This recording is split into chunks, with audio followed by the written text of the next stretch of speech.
পঞ্চমের প্রিয় শিক্ষার্থী বন্ধুরা, আশা করি তোমরা সবাই আর অনেক অনেক ভালো আছো এবং তোমরা সবাই জানো যে তোমাদের বার্ষিক পরীক্ষার চূড়ান্ত সিলেবাস দিয়ে দিচ্ছে এবং পরীক্ষা শুরু হবে ডিসেম্বর মাসে, আবার অনেক স্কুলে নভেম্বর মাসেও তারিখ দিয়েছে।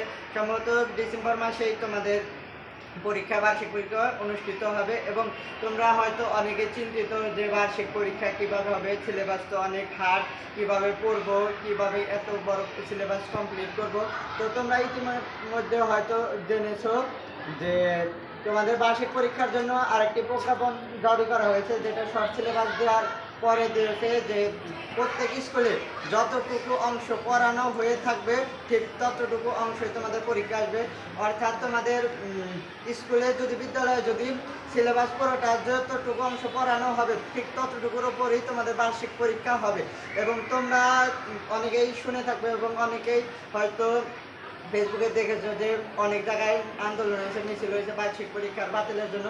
তো তাদের উদ্দেশ্যে বলছি যে সব করে কোনো লাভ নেই, কারণ আমরা অলরেডি 3টে বছর পার হয়ে গেছে এবং আমাদের কারিকুলামটা আরও যে বারবার চেঞ্জ হওয়ার মাধ্যমে আমরা পড়ালেখায় অনেক ক্ষতি হয়েছে এবং যদি এরকম আরও চলতে থাকে আমরা ভবিষ্যতে গিয়ে আরও ক্ষতির সম্মুখীন হব।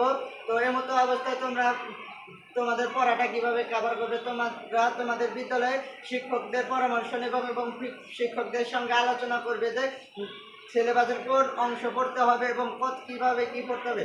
শিক্ষকদের পরামর্শ অনুযায়ী তোমাদের সিলেবাসটা কভার করতে হবে, কারণ শিক্ষকরা যেভাবে বলবেন সেভাবেই তোমাদের পরীক্ষা নেওয়ার সিদ্ধান্ত দিয়েছে শিক্ষা বোর্ড থেকে।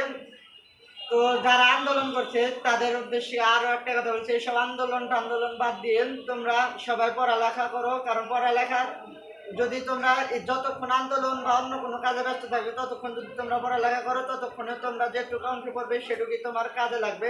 আশা করি তোমরা ইনশাল্লাহ সবাই পরীক্ষায় ভালো করবে বার্ষিক পরীক্ষার, এবং তোমাদের সবার জন্য শুভকামনা রইল। সবাই ভালো থেকো, সুস্থ থেকো। আজকের মতো বিদায় নিচ্ছি। আসসালামু আলাইকুম।